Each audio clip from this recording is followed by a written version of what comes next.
Maraming OFW ngayon ang nag-aalala dahil sa balita na posibleng pagtaas ng remittance fee at iba pang mga problema o posibleng mga problema sa pagpapadala ng pera sa Pilipinas. Dahil tayong mga OFW ang unang apektado kapag nalagay ang Pilipinas sa blacklist ng isang International Task Force for Anti-Money Laundering. Ito ang posibleng epekto nito sa mga OFW. Pero ang mga fees, sabihin natin, for example, ay 2% lamang. Kung may OFW na nasa Europe na magpapadala sa Pilipinas, 2% lang ang charge ng bangko. Ngayon po, dahil po sa kailangang gawing checks ng bangko, i-check po sa system nila yan. Imo-monitor po nila yan from point A to point B.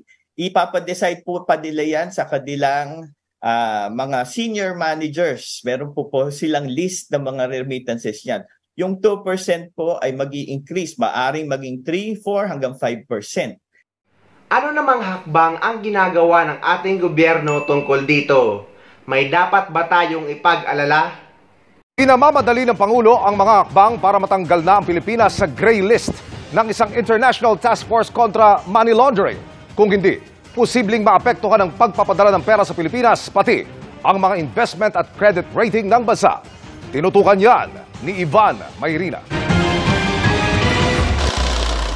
Kabilang ka ba sa mga pinapadalhan ng pera ng mga Pinoy abroad? Isa ka sa mga posibleng maapektuhan kung malagay ang Pilipinas sa blacklist ng Financial Action Task Force o FATF na mauwi sa mas mahal at mas mahirap na pagpapadala ng pera. For example, as the remittances of the OFWs, there will be increase in cost, more requirements, stringent requirements, or sometimes the risking or sometimes the transactions may be denied or disapproved. Nasa gray list tayo simula noong taong 2021 dahil sa ilang deficiencies o kakulangan na pinapatama na ng Pangulo sa unang cabinet meeting ng taon. Pinamamadali niya mahakbang para dyan sa Anti-Money Laundering Council o AMLAC at ibang ahensya.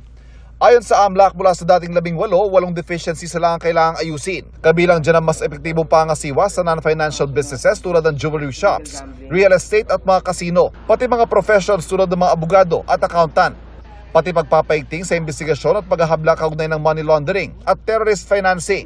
Gayon din ang mahigpit na pagbabantay sa pagpasok ng pera sa mga paliparan at pantalan. The President directed all government agencies concerned to swiftly address the remaining strategic deficiencies.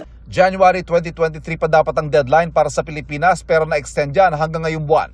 Kung hindi mahabol at matuloy ang pagka-blacklist, hindi lang padala ng mga OFW maapektuhan. There's already a reputational risk on the Philippines, particularly on the economy. It may affect our credit rating. It might also affect foreign direct investments in the Philippines. Sayang kung maapektuhan ang pamumuhunan sa bansa na lumilikha pa naman ng trabaho at syempre, nagdaragdag ng kakayahan ng mga Pilipino na gumastos. Kailangan din natin ng maayos na credit rating para mas madaling makautang ang bansa para sa mga proyekto nito at para sa mga serbisyo.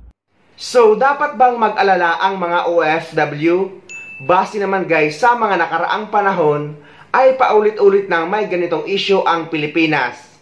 At lagi naman itong nare-resolba ng gobyerno natin.